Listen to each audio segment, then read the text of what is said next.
boyunca başlap turumuzlar. Hurmatly konaklar.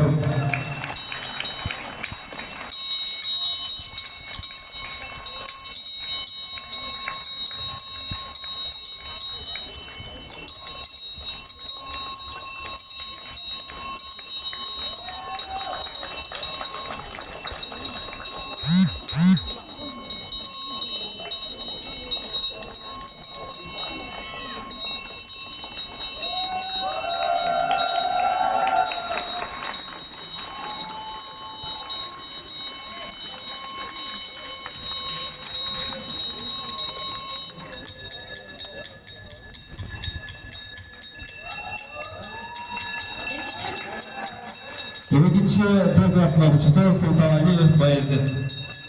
Yana şunday ele ikinci klasının okuyucusu Samidinova Dattayın.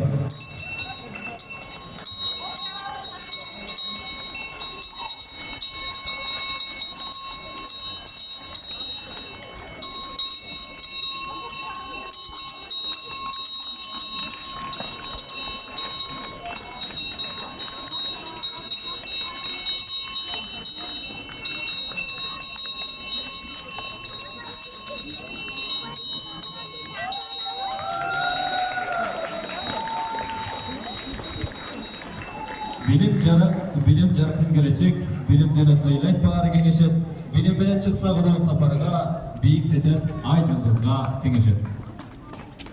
Bilim gelecekte açılgan eşik, oşol eşikten işenim menen girip өлkөбүздүн жаркын geleceğine salam koşu